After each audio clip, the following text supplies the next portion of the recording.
Let's take a look at Tibetan history chronologically. So we have dates, year dates, roughly. You could say it's the 650s, the 700s, the 750s, and so on. Let's look at a few in the beginning. This is from a book called The Tibetan Assimilation of Buddhism by Matthew Kapstein. So let's look at this chronology so we get oriented. I guess this chronology is good to know in order to study this book. But it could help in studying Tibetan history. In the book I'm looking at, I got a PDF version of it on my phone here. A Cultural History. Cultural History of Tibet by David Snellgrove. I was looking at it the other day. I looked at the preface to the 2003 edition, if I recall. But before that, there's something like a lot of pages. Oh, that's a list of the illustrations. So this book has got lots of illustrations and the contents. So it's divided into 3 parts: the early kings, the Middle Ages, and the yellow hats.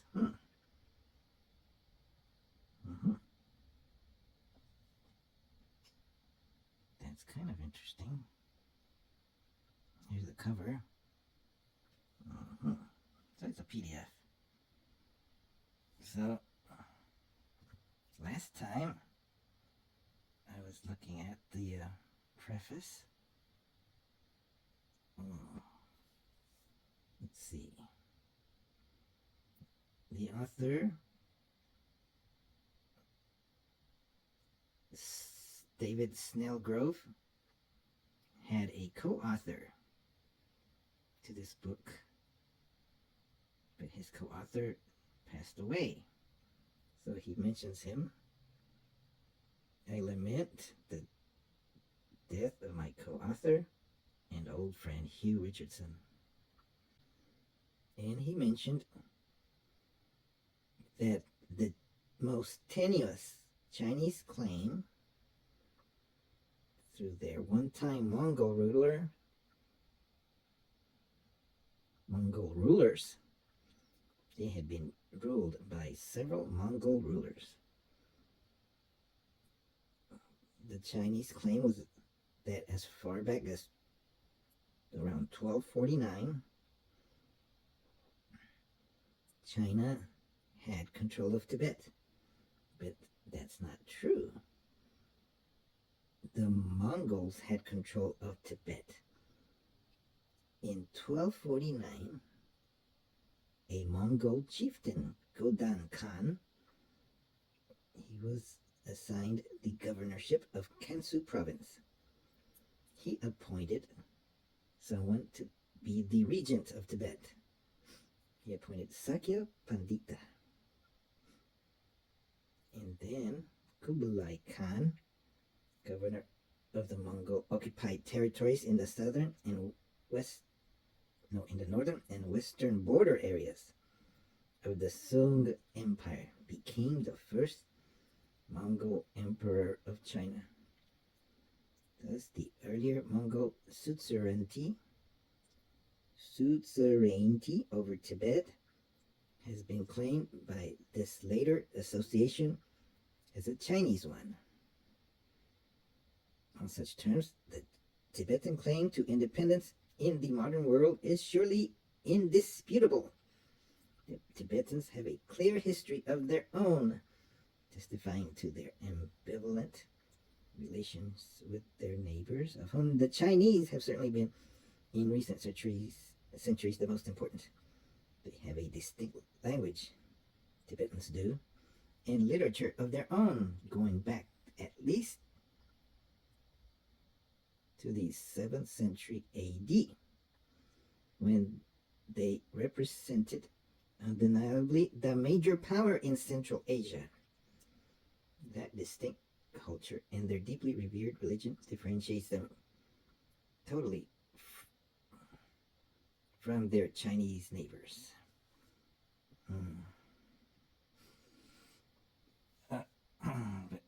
Let's see. Hugh Richardson. I guess this is the eulogy that David Snellgrove gave to Hugh Edward Richardson. He was a leading authority on Tibetan history and traditional culture, a staunch supporter of Tibetan independence. Hugh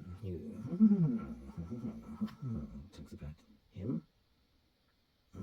And Hugh Richardson spent 9 years in Lhasa. During this period, he made himself an expert in the copying, collecting, and editing of historical stone inscriptions in the Lhasa area, dating mainly from the 8th and 9th century. It was essential for establishing the early history of Tibet. And he published the discoveries mainly in the Journal of the Royal Asiatic Society. And finally is a whole collection, a corpus of early inscriptions, in 1985.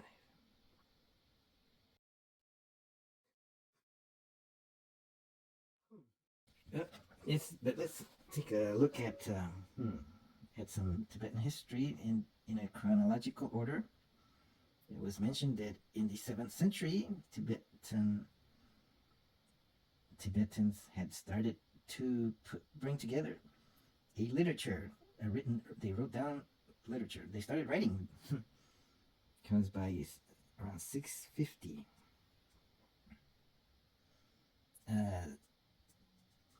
the Buddhism from India.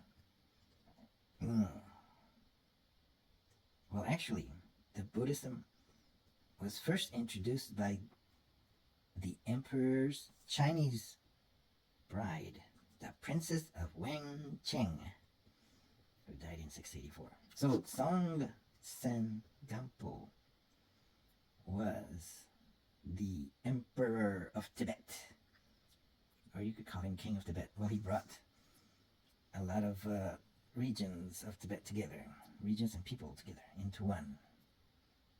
So I guess that's the dates of when he lived, 617 to about 650. But was it okay? Yes, here the Tibetan writing system is invented at this time. According to later legendary tradition, Buddhism is first introduced by the emperor's Chinese bride, Princess of Wencheng. So maybe they got a flavor of Chinese Buddhism before they got a flavor. A taste. They got a taste of Chinese Buddhism before they got the taste of Indian Buddhism, as it was happening in India at that time. Eventually, Indian Buddhism would almost completely go extinct by the 13th century. But there were around Tibet, there were two major kinds of Buddhisms surrounding their border. You could say that the Buddhism of India or Nepal. Actually, Nepal is more at the border than India. So Nepal is between Tibet and India. So you could say that the Buddhism that was in Nepal could have influenced Tibet, and the Buddhism that was in China, that was way out east of Tibet, could have influenced Tibet. And it looks like they first got an idea of Buddhism from the Chinese through the Chinese bride, the Princess of Wencheng. But in the 8th century, that would be in the 700s up to the 750s, So there was an Emperor Dusong. There were some temples established under his son Tri Tsuksen. The Princess of Jincheng promotes both Chinese culture and Buddhism. So when did they start getting Indian Buddhism? So the Emperor Trizongdetsen. Let's see, Trizongdetsen. No, they sound similar. No, not quite similar. They're Songtsen Gampo and Trizongdetsen. Quite different. They both have the word or the syllable song. So, but how could one confuse those names? Trizongdetsen adopts Buddhism, probably in 762. His armies overrun the Chinese capital, Chang'an. He establishes Tibet's first Buddhist monastery, Samye, 779. And during the 780s, conquers Dunhuang, a major center of Chinese Buddhism. Dunhuang. That's important. They discovered a cave full of manuscripts near Dunhuang. Okay, so let's read on. The Chinese Chan master Mo Heian is invited to central Tibet and becomes involved in a debate or discussion at Samye with the Indian Buddhist philosopher Kamalasila. The Tibetan occupation of Dunhuang leads to the preservation there of numerous Tibetan manuscripts, whose discovery in 1907 provides a richest source of Tibetan documentation for this period. But it was mentioned here earlier that just in this sentence that there was a debate between an Indian Buddhist and a Chinese Buddhist. So in that debate, legend has it that the Indian Buddhist defeated the Chinese Buddhist. And so when that happened, Tibet went for the Indian kind of Buddhism instead of the Chinese kind of Buddhism. So Zen did not occupy Tibet. Instead, India occupied Tibet with its kind of Buddhism. That was around 779, 780s? Well, they conquered Dunhuang, a major center of Chinese Buddhism.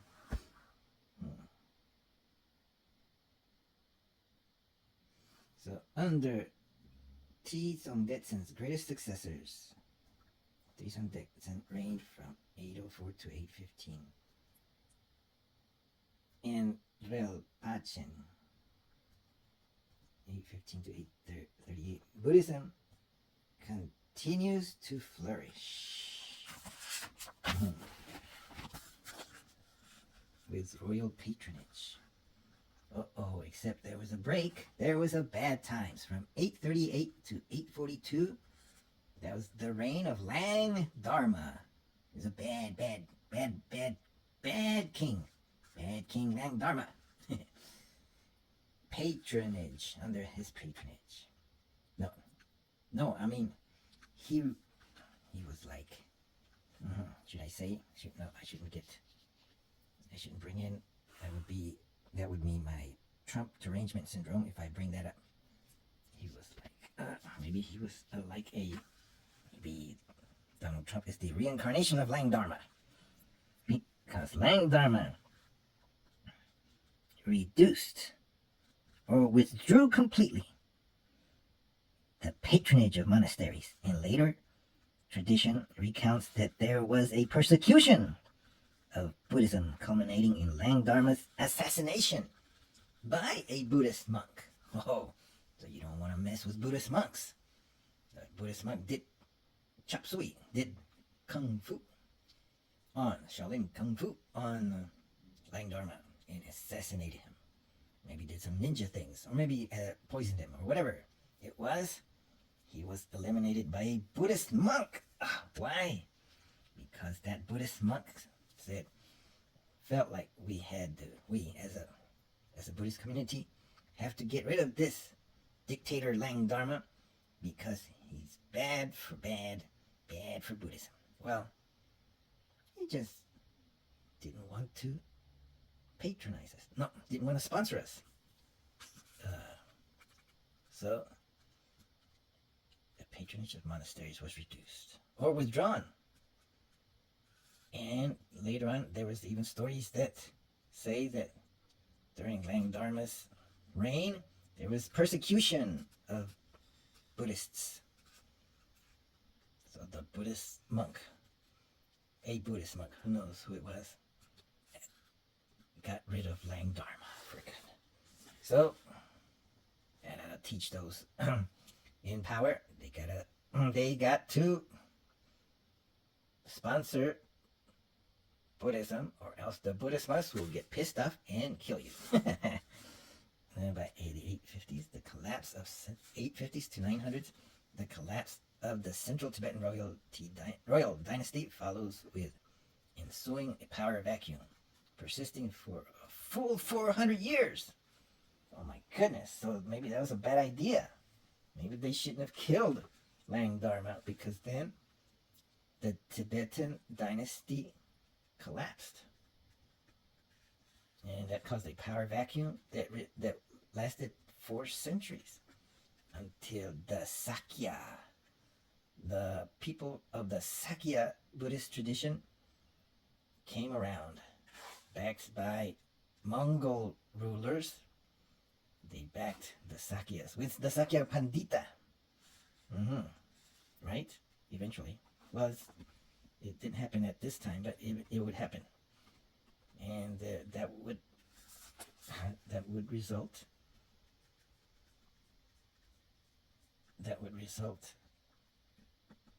or for that so in other words, 400 years from the year 900, that would be the 1300s,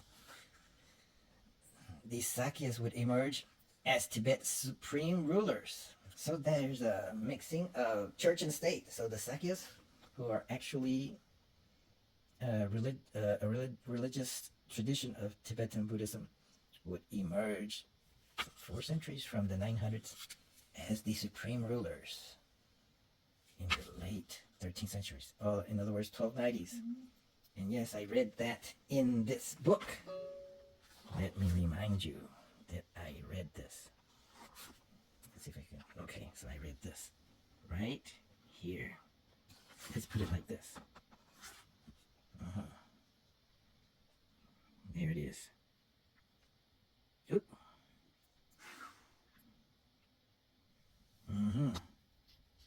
1249.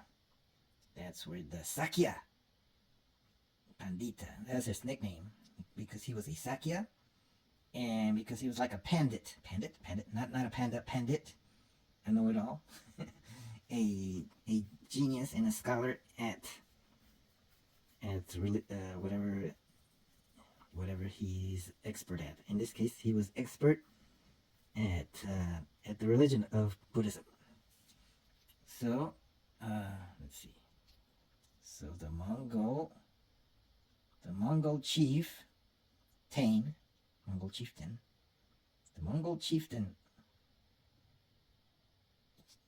by the name of Godan. The Mongol chieftain by the name of Godan Khan, who was the governor of Kansu province, wherever that is. In other words, he's Mongolian, but he ruled parts of China.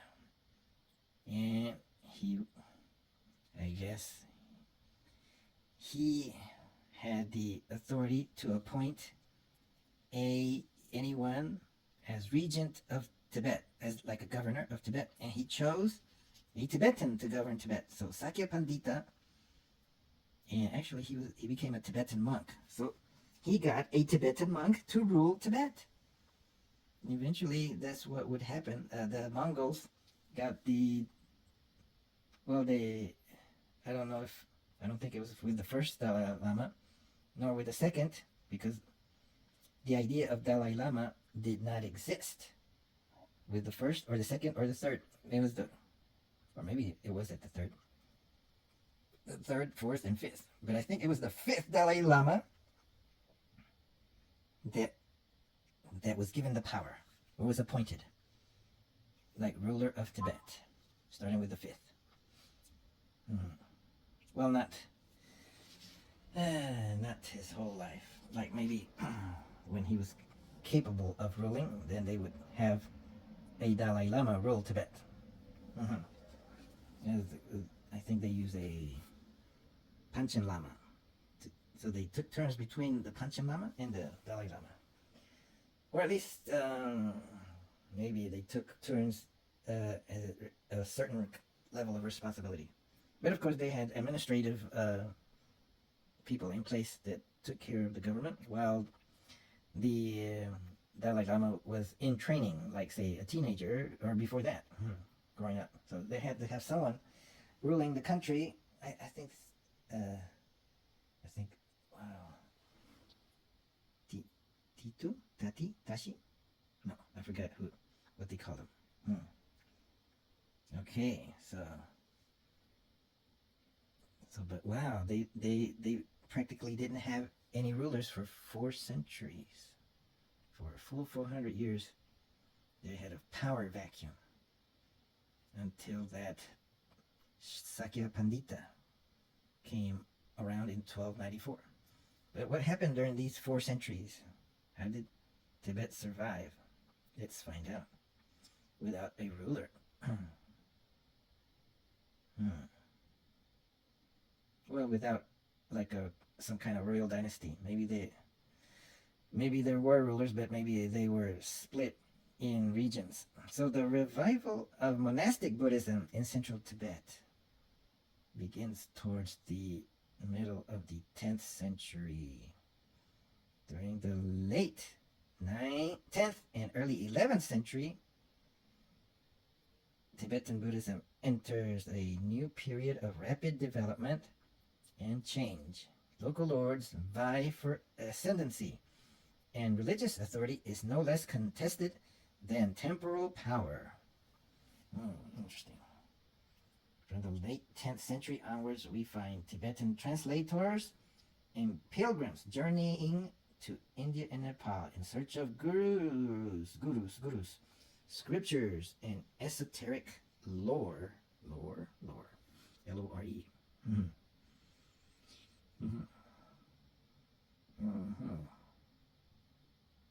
So that was from 950 onwards that Tibetans would travel to India and Nepal, which is quite a bit closer. It's on the border, to seek gurus, Indian scriptures written in Sanskrit and esoteric lore.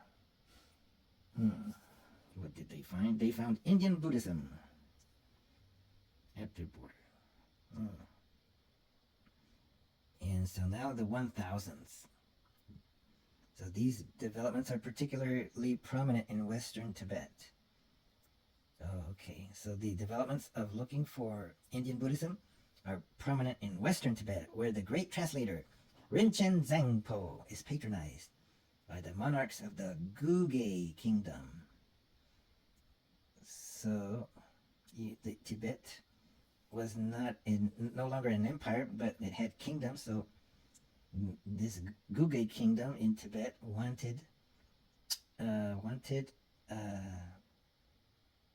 Indian Buddhist texts translated. So he got Rinchen Zangpo, a great translator, to translate from Sanskrit into Tibetan.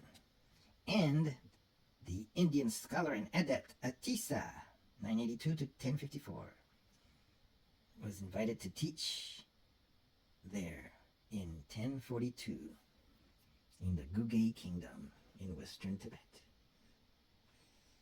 The careers of these two notable Buddhist monks marks the beginning of what Tibetan historians call the later spread of the teaching, or the age of the new translations.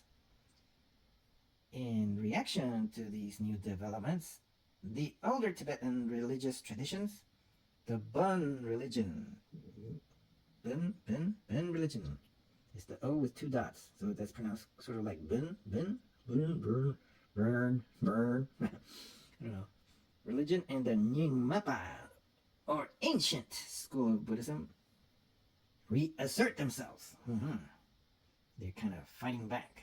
They're kind of saying, we can't have this. We can't have these new guys, new kids on the block. We're old. We want to remain relevant. The Nyingmapa, the old, or the ancient school. Nyingma, ancient. And the Bön religion, it's kind of like Buddhism, but it was developing in Tibet. How could you say? Maybe it was influenced by Buddhism, but it was developing also its own kind of spirituality. And also using lots of native or local deities or spirits. I guess the spirits would become deities. I would say that it would follow a sequence of events. A person would leave a tremendous impression on the people after he passed away, and I guess the people would continue to get him to come back as a spirit. So they propitiate the spirit. They would try to bring him back. And so this spirit would become maybe very powerful in the region, and perhaps it would become a deity. And perhaps when Buddhism came along, they would co-opt that deity and turn that deity into a Buddha. Perhaps that's what might have happened often. Let's see. In 1050, so the new infusion of Indian Buddhist teachings gives rise to a number of new Tibetan Buddhist sects and schools. Among the most prominent are the Kadam school of Buddhism.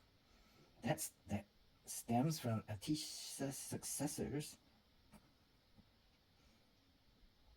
and the Sakya school, representing the tradition of the Khan, K-H-E-N, Khan family's monastery at Sakya, founded in 1073, and the Kagyu school, maintaining the tantric teachings of the translator Marpa.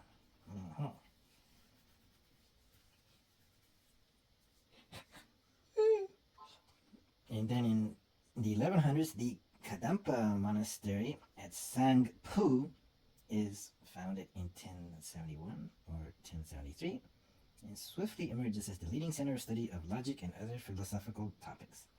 Marpa's successors proliferate into a large number of Kagyupa sublineages following Gampopa, 1079 to 1153, the foremost disciple of the poet Milarepa, 1040 to 1123. During the same period, Kimpo Neljor, DC, what does that mean? Died circa around 1135. Kimpo Neljor independently establishes the Sangpa Kagyupa tantric tradition. So there's a variety of traditions coming up.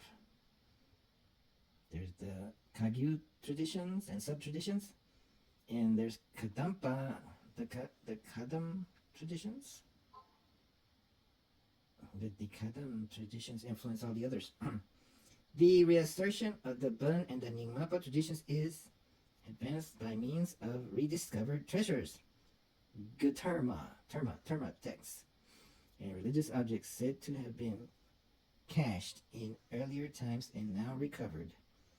Nyangrel Nima Ozer, 1124 to 1196, in this way produces a tremendous body of historical and legendary literature that exerts a very considerable influence on the later development of both historiography and religious thought. In the 1200s to 1250. In 1204, the Kashmiri scholar Shakyasri arrives in Tibet with a retinue of learned Indian followers, and their visit helps to catalyze a new enthusiasm for Indian scholarship. An heir to the Khan family of Sakya, who becomes famed as Sakya Pandita, devotes himself to the advancement in Tibet of Indian intellectual traditions. The 1250s. In 1246, Sakya Pandita is invited to visit the Mongol ruler, thus initiating the relationship between Sakya and Mongol power that dominates Tibetan politics for the next century. His nephew, Chogyal Pakpa, 1235 to 1280, becomes state preceptor under Kublai Khan. Members of non-Sakyapa sects also maintain relations with the Mongol lords. The examples are the second Karmapa hierarch, Karma Pakshi, 1204 to 1283, and his successor, Karmapa III, Ranjung Dorje, 1284 to 1339.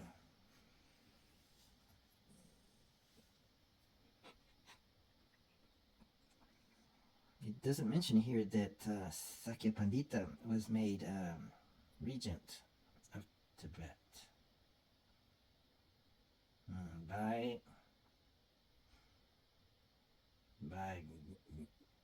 by who? By Godan, Mongol ruler, Godan Khan, in 1229. Anyway, 1300s, during the period of the Mongol Sakyapa hegemony, Tibetan Buddhist scholastic philosophy comes into flower. The many famous figures active during this period include the Kadampa scholiast Rigpe Veldri, earlier 14th century.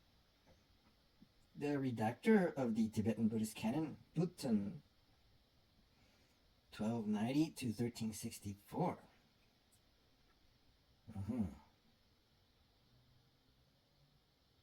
No, to 1364.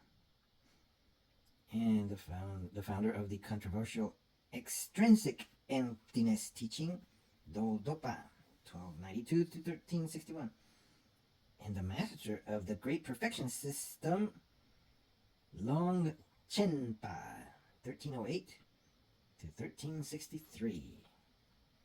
Now let's go to the 1350s. There's that name, Tai Situ. I couldn't remember it. I was saying Titu or Tashi, but it's Tai Situ. I think that's kind of like a title. The Tai Situ Changchuk Gyaltsen. I think it's Gyaltsen instead of Gyaltsen. Because that S is aspirated with an H. So it's Gyaltsen. The Pakmodrupa order, Tibet is freed from the Sakyapa Mongol regime. The historical writings rediscovered by Orgyan Limpa contribute to the mythology of the 8th century Tibetan Empire. Scholastic philosophy continues to thrive, particularly in the monastic centers allied with the scholarly traditions of Sakya.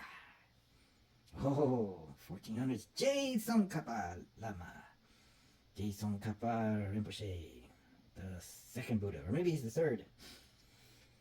He's a synthesis of all the Buddhas, and particularly the Buddha of Compassion, Avalokiteshvara, the Buddha of Wisdom, Manjushri, the Buddha of Power, Vajrapani. Vajradhara. Sakyamuni Buddha in Vajradhara. Okay, so Jason Kappa, very important. 1357 to 1419, founds the Ganden Monastery to the east of Lhasa, which soon gives rise to a new Buddhist order, the Gelug tradition, the Gelugpas, and emphasizes its continuities with the older Kadampa school. So that this would be the new Kadampa school. Though greatly revered for his vast learning and rigorous standard of practice, relations between his disciples and some representatives of the other orders grow increasingly contentious.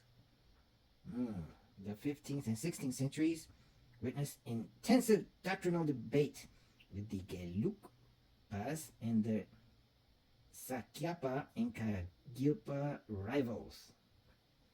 The rise of the Gelugpa order coincides with a period of sustained civil war in Tibet.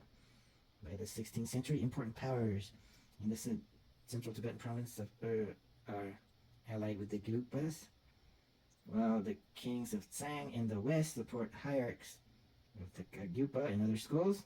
One of the leading Gelugpa hierarchs, Sonam Gyatso, becomes a missionary to the Mongols, and on winning the allegiance of the chieftain Altan Khan, 1578, receives the Mongolian title Dalai Lama.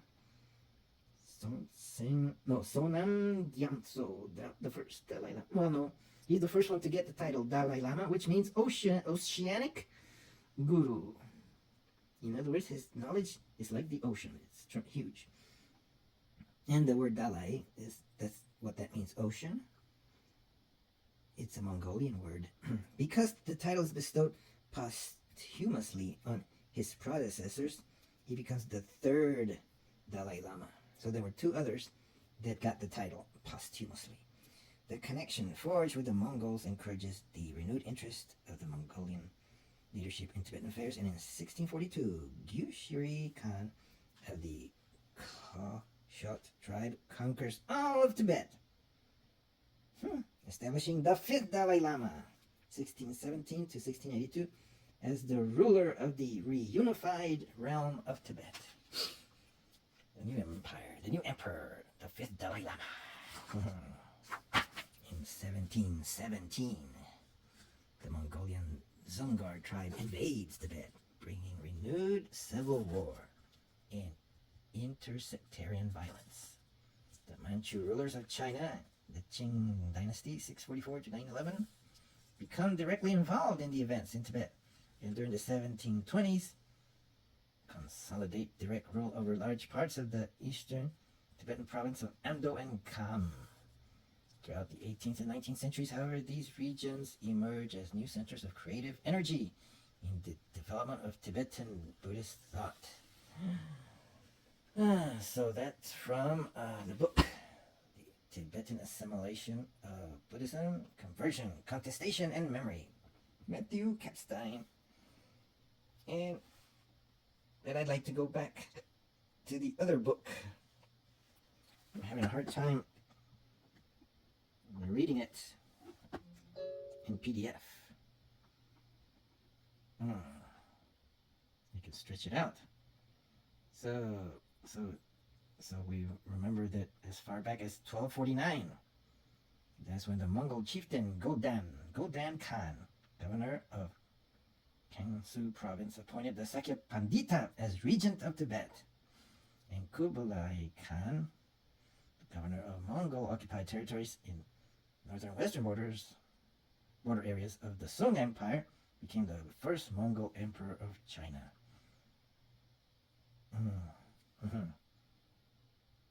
But that's just a hint of what's to happen. A hint of what's coming in this book, A Cultural History of Tibet. So we'll be looking at, we'll try to go to the first chapter, right? The first part 1, The Early Kings. Chapter 1, Manifestation of Tibetan Power. It talks about what Tibet is like. Mm-hmm. We're gonna be looking at this, and then let's see when Tibetan origins. Maybe we'll look at a mythology about Tibetans, what they think of themselves. Where did they come from? The founding of the Yarlung dynasty. Yarlung?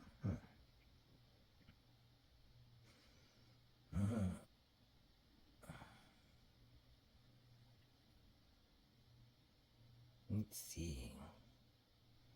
A lot of things. The great Tibetan king, Sonten Gampo. I'm going to look at.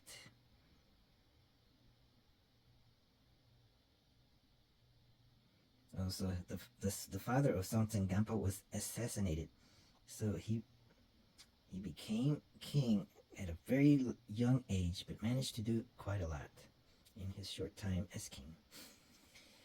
And I think he's the one that sent people to India to learn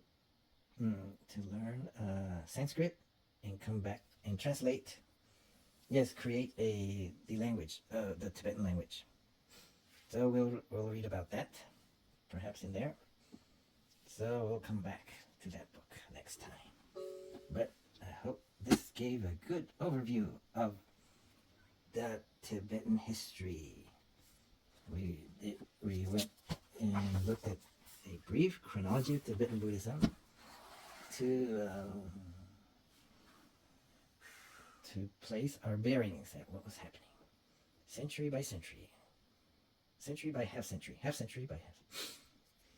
And see that up to the time of Lama Jason Kappa, up to the fifth Dalai Lama. Yeah, so that's quite a few centuries, isn't it? Like from the 7th century to the I don't know, 15th century or so. No, more than that.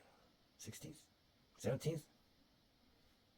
Yeah, I think the last date I saw was 1717. So that would be the 18th century. So maybe that's more than 1,000 years of Tibetan history is covered in this book, and it will be probably in this book too, more or less. So I hope you enjoyed this review, this voyage. It's mostly history for now. Trying to get the names of some key figures and when it happened, and the names of some schools of Tibetan Buddhism. So I'll have to say goodbye. I wish to upload this in my new channel called Buddhism for Happiness for All. So see how it goes. I hope you enjoy it, and I guess I should say, don't forget to subscribe and like and all that. And keep coming back and making comments. Yes, and ask questions, and of course I won't be a very good resource for answering them, but I could use Google, I could use AI, Bing, I use Meta AI, I use Copilot AI. I haven't tried the others, but I could come up with some answers, I suppose, if I have the time for it, and if the questions are nice and interesting. So thank you for your attention, your support, and everything like that.